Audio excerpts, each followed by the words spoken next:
স্বাগতম recorded by Afroza রান্নাঘরে। আজকে হচ্ছে গিয়ে আমি গ্রাম থেকে ঢাকায় চলে যাচ্ছি আর গ্রামের দৃশ্যগুলো আপনাদের সাথে শেয়ার করতেছি। কতটা সুন্দর আর কি বলবো, অসাধারণ। আমার তো ভীষণ ভালো লাগে, আপনাদের কেমন লাগে অবশ্যই আমাকে জানাবেন। তো হচ্ছে গিয়ে আমরা প্রায় মর্নিংয়ে রওনা দিয়ে দিয়েছি। তো সকালের ওয়েদারটা অনেক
ছিল খুবই সুন্দর। মেঘলা আকাশ ছিল আর রিমঝিম করে একটু একটু করে বৃষ্টি হচ্ছে। মোমেন্টটা ছিল খুবই সুন্দর মোমেন্ট, তাই আপনাদের সাথে শেয়ার না করে একদমই পারলাম না।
গিয়ে ঢাকায় পৌঁছায় গেছি আর আমার বাসায় চলে গিয়েছি। আমার বাসায় যাওয়া মানে অনেক রান্না বান্না।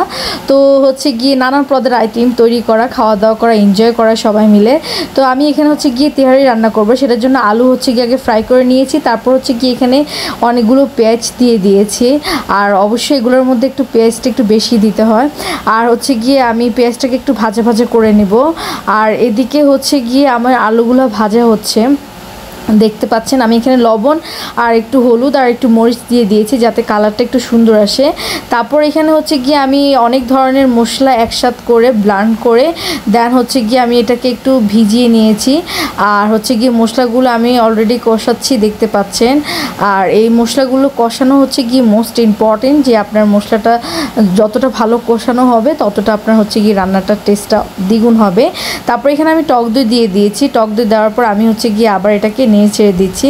দেওয়ার পর এখানে অনেকগুলো হচ্ছে বিফ ছিল, আমি ছোট ছোট পিস করে নিয়েছি। আর হচ্ছে গিয়ে তারপর হচ্ছে গিয়ে আমি মাংস যখন মশলাটা কষানো হয়ে যাবে তারপর দেন হচ্ছে গিয়ে আমি এখানে বিফটা অ্যাড করে দেব। বিফটা অ্যাড করে দেওয়ার পর বিফটা অনেক ভালো করে কষাবো।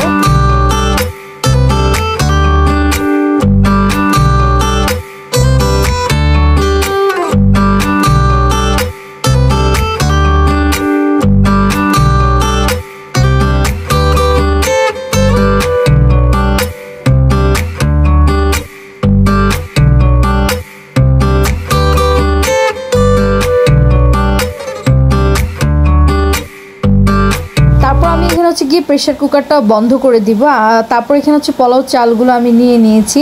এখানে হচ্ছে গিয়ে আমি 1 কেজির মতো রান্না করব, যেহেতু ঈদে সবাই বাসায় আছে, তো হচ্ছে গিয়ে সবাই মিলে আনন্দ করে খাবে, সেটার জন্য হচ্ছে গিয়ে আমি পুরো 1 কেজি করে নিচ্ছি। আর এখানে আলুগুলো দেখতেছেন ফ্রাই হয়ে গিয়েছে আর কি সুন্দর কালারটা এসছে।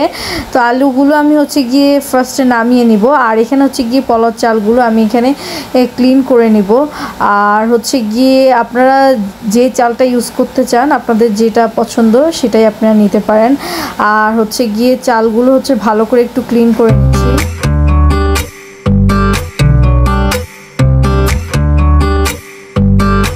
এখানে হচ্ছে গিয়ে পোলাও রান্না করতে চলে গেলাম। এখানে হচ্ছে গিয়ে একটু আদা রসুন দিয়ে দিয়েছি, পেঁয়াজ দিয়ে দিয়েছি, কাঁচামরিচ দিয়ে দিয়েছি। এগুলো একটু ভাজা হয়ে আসার পরে আমি এখানে হচ্ছে গিয়ে পোলাও চালগুলো অ্যাড করে দিয়েছি। পোলাও চালগুলো অ্যাড করে হচ্ছে গিয়ে পোলাও চালটা আমি ভালো করে একটু ভাজা ভাজা করে নিব। আর এদিকে হচ্ছে গিয়ে প্রেসার কুকার প্রায় হচ্ছে গিয়ে একদম 3 সিটি বেজে গিয়েছে। তারপর হচ্ছে গিয়ে আমি মাংসটা হচ্ছে নামিয়ে ফেলবো।